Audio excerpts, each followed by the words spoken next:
Bill Gates নামের একটা ছেলে আছে না, ওই ছেলেটা কেমন? ওই হাজার হাজার কোটি টাকার মালিক, তারপরও ও চা খেতে যায় ফুটপাতে। বিরাট পড়ে গেছে, বিরাট উড়া দে মাথা দে। ওরে বাবা রে, পাপ বাইরে যা ওজন আছে রে।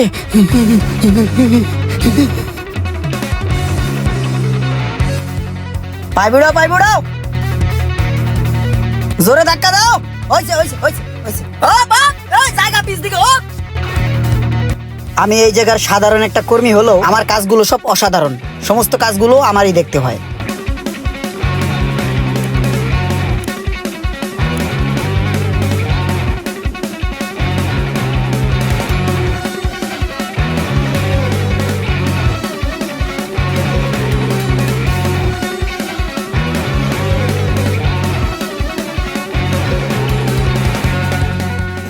তোরা দুইজনে 2 হাজিরা করে কাজ করছস 4 দিন। তোমাদের 4 হাজিরা হইছে, এক একজনের হাজিরা 300 টাকা করে। 3 4 1200, এই নাও 1200, দুজনে ভাগ করে নিয়ে যাও। আগামীকালকে ডিউটিতে আইসা পড়ো। জি স্যার। ঠিক আছে, আসসালামু আলাইকুম। ওয়ালাইকুম আসসালাম। এই ইমরান ভাই, 2 দিন কাজ করছি 600 টাকা, টাকাটি আমাদের দেন। আর বেটা আমি আওলাদ নিলাম না টেডি। কি কোন ভাই, জুল করে কি কোনো হাওলাত হয়? আপনি তো আমার কিছু না করে টাকা লয়ে লইছেন। আর ভাই টেড আমার লাগবো, এর লিগে আমি নিছি, আওলাদ নিছি, পরে দিয়ে দিমু। গুরুত্বপূর্ণ এক জায়গায় যাইতে হবে, বুঝছস না?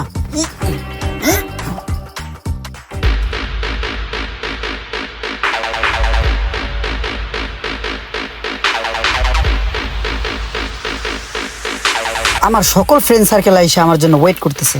আরে এটা কি? কিরে তুই কই যাস? কে তোর লগে যাই? আমার লগে যাস মানে? তোর এই থোবরা দেখলে, তোর এই চেহারা দেখলে বেটা আমারও তো ঢুকতে দিব না, আমারও বের করে দিব। সর তুই। আইছে আমার থেকে 300 টাকা হাওলাত নিয়ে, হ্যাঁ জমিদার হাজ্জা বইছে। তোর কাছে কোন 300 টাকা আওলাদ নিছি দেখে কি আন তোরা কোলে করে ঘুরমু? যা যা রান্না করে চিপা চাপা যায় বয়ে থাক, যা সর। ধর বেটা, এটা কোনো কথা কইলি? My friend circle waiting for me. Hey hello Roman ভাই, কি অবস্থা? এই তো, কি অবস্থা? ভালো আছো? আরে মামুন ভাই যে, কি অবস্থা? হ্যাঁ, ভালো আছো? আরে শোক ভাই, কি অবস্থা? হ্যাঁ ইমরান, ভালো আছো? তোমার জন্য ওয়েট করতেছিলাম, বসো। হ্যাঁ হ্যাঁ শিওর। নাও চিকেন না। হ্যাঁ হ্যাঁ থ্যাঙ্কস। আরে ভাই কি যে বলবো, বাংলাদেশের রাস্তাঘাটে যে পরিমাণে জ্যাম, কোনো দিকে মুভ করার তো মুশকিল হয়ে যাচ্ছে। আমি দুবাইতে ছিলাম কিছুদিন আগে, দুবাইয়ের যে রাস্তাঘাট মানে মন জুড়ে যায়, জ্যাম জট বলতে কিচ্ছু নাই, সব ট্রাফিকে কন্ট্রোল করে, খুব ভালো লাগে। বাংলাদেশ এই যে আস্তে আস্তে লেট হয়ে গেল, sorry for late everyone, let's party. তো যাই হোক মামুন ভাই, আসলে হয়েছে কি, আমি আসলে একটা বিএমডব্লিউ আনাতে চাচ্ছি। হ্যাঁ, কিভাবে যে আনাই বুঝতেছি না আসলে। রোমান ভাই, আপনি বাহির থেকে কার আনবেন সেটা না আমাকে বলবেন। জাপানে আমার ফ্রেন্ড থাকে লালচান, ও কার এক্সপোর্ট ইম্পোর্টের ব্যবসা করে, বুঝতে পারছেন? বিডিতে যত দামি দামি কার ইনপুট হয় সেগুলো সব আমার ফ্রেন্ডের হাত ধরেই আসে। আমি অলরেডি 2টা গাড়ির অর্ডার করছি, একটা ল্যাম্বরগিনি আর একটা ফেরারি। ঠিক আছে ভাই, আপনার যদি স্পেশালি কোনো কার চুজ থাকে সেটা আমাকে হোয়াটসঅ্যাপ করে দিবেন, আমি ওকে বলে দিব, ও পাঠিয়ে দিবে। টাকা পয়সা নিয়ে প্যারা নাই।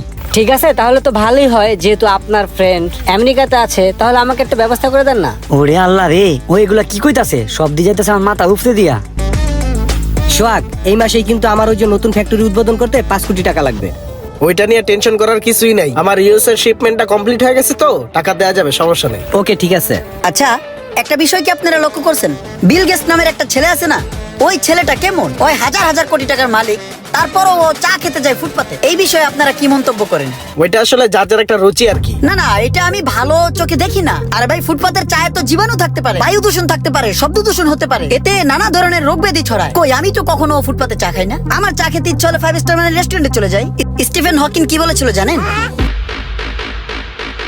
আরে ভাই, নিউটনের যে গণিতের সূত্র, ওই সূত্র অনুযায়ী লাস্টে গিয়ে কি দাঁড়ালো? নীল আর্মস্ট্রংয়ের কথাটা শুনছেন আপনি? ও কিন্তু ফার্স্ট টাইম চাঁদে গিয়েছিল, ঠিক আছে? এলন মাস্কের যে টেসলা, আইনস্টাইনের সেই বিখ্যাত কথাটার কথা মনে আছে? শেক্সপিয়ারের কথাটা কিন্তু ভুলার মতো নয়। ঠিক আছে, তাহলে উঠি এখন। হ্যাঁ হ্যাঁ ওঠা উচিত। আমারও বিজনেস পারপাসে একটি মিটিং আছে, লোকজন সবাই বসে আছে আমার জন্য ওয়েট করতেছে, উঠি তাহলে। এই বিলটা? ভাইয়া বিলটা আমি দিচ্ছি, নো প্রবলেম ভাইয়া, please. Thank you so much ভাইয়া। ঠিক আছে ভাই, আসি। হ্যাঁ হ্যাঁ, সি ইউ নেক্সট টাইম।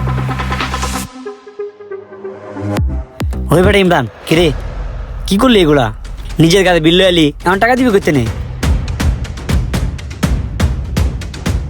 আমার বাসায় একটা ব্যাংক আছে বুঝছস, প্রতিদিন আমি 10 টাকা করে জোগাই। আমি এখানে বহি, তুই যে আমার ব্যাংকটা ভাঙ্গে টাকাটা লই যাই, যা বিলটা দেই, নাহলে বাইন্দা থুইবি। সারাদিন কাম করে বাস 300 টাকা, আর সপ্তাহখানিক পর পর এখানে এক কাপ চা খায়া সব টাকাগুলো উড়াই লাস, এতে তোর কি লাভ হয়?